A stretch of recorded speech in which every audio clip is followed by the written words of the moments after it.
De quoi sont composés les anneaux de Saturne? Quelle est cette mystérieuse structure? Aujourd'hui, nous allons parler de la plus belle planète du système solaire, Saturne. Saturne est la seconde géante gazeuse de notre système solaire, ainsi que la seconde planète la plus massive de notre système, juste après Jupiter.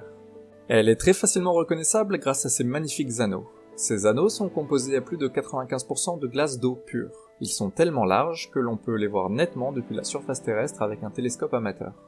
Cette structure est en fait composée de 8 anneaux principaux, puis d'un nombre incalculable d'autres anneaux. Entre les anneaux, il peut y avoir des séparations qui existent dues à l'action de certaines lunes de Saturne sur les anneaux.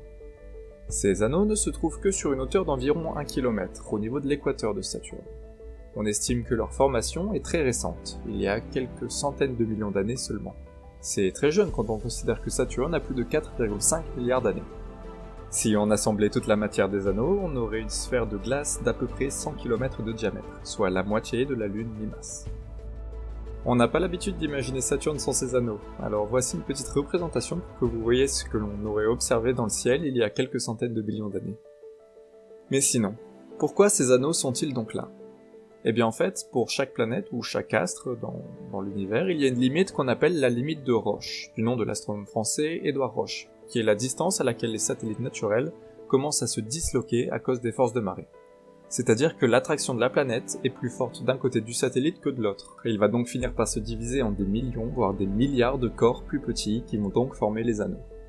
En parlant des lunes, on en connaît actuellement 82 qui orbitent autour de Saturne. C'est le plus grand nombre de satellites naturels observés autour d'une planète.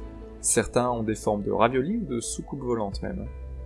La plus large des lunes saturniennes est Titan, qui a un diamètre plus large que la planète Mercure, et qui a la particularité d'être le seul satellite à posséder une atmosphère épaisse. C'est un satellite très intéressant dont on parlera probablement plus en détail à l'avenir si ça vous intéresse.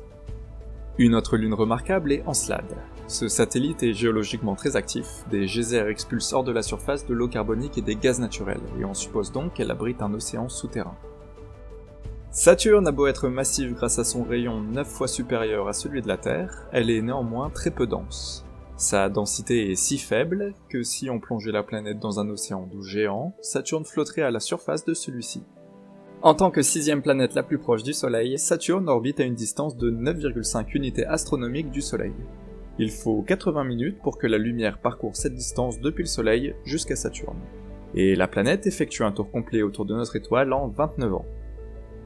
Tout comme pour Jupiter, les diamètres équatoriaux et polaires de Saturne ne sont pas égaux.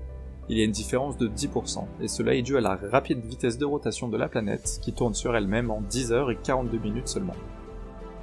Étant une géante gazeuse, Saturne n'a pas de surface solide, elle est composée principalement de dihydrogène et d'hélium. Dans la haute atmosphère, les vents peuvent atteindre les 1800 km/h, et dans les profondeurs de la planète, les conditions de pression transforment les gaz en liquide. L'atmosphère de Saturne est, tout comme Jupiter, composée de plusieurs bandes parallèles. Néanmoins, elles sont moins colorées que celles de Jupiter. Une des caractéristiques de Saturne sont ses grandes taches blanches. Ce sont des tempêtes apparaissant périodiquement, environ chaque année saturnienne, soit tous les 29 ans, dans la haute atmosphère de la planète. On appelle ces tempêtes ainsi en référence à la grande tache rouge de Jupiter, qui elle est permanente.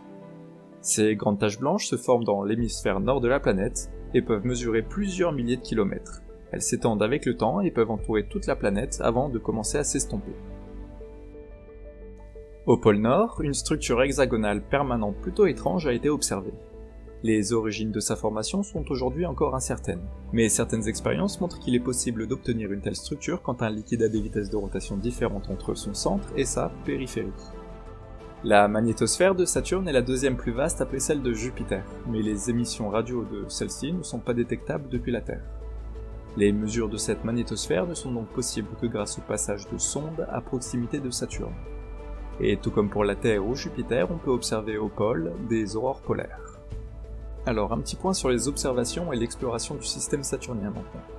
Donc, Saturne est la planète la plus distante visible à l'œil nu.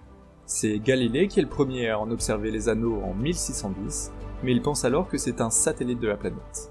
Et Christian Huygens qui comprend en 1655 que Saturne est en fait entouré d'anneaux. Saturne était la planète la plus lointaine connue jusqu'en 1781, avant la découverte d'Uranus par William Herschel. Au cours des dernières décennies, nous avons envoyé 4 sondes en direction de la planète. Le premier survol de Saturne par une sonde spatiale a eu lieu en 1979, lors du passage de la sonde Pioneer 11. Ensuite sont passés Voyager 1 en 1980 et Voyager 2 en 1981, qui ont renvoyé des photos du système saturnien en haute définition. Et la dernière mission spatiale ayant pour objectif l'étude de Saturne et de ses lunes est la sonde Cassini-Huygens, qui s'est insérée en orbite autour de Saturne entre 2004 et 2017. En fait, l'orbiteur est Cassini et Huygens, lui, est un atterrisseur qui s'est posé sur la lune Titan en 2005. Voilà, c'est donc la fin de cette vidéo sur Saturne. J'espère que vous avez passé un agréable moment et découvert de nouvelles caractéristiques de Saturne ou apprécié les belles images mises à notre disposition. Si le contenu de la chaîne vous intéresse, pensez à vous abonner pour être averti de la sortie des prochaines vidéos, et je vous invite à partager les vidéos si vous pensez que ça peut intéresser d'autres personnes. Sur ce, je vous dis à bientôt pour la suite. Salut salut!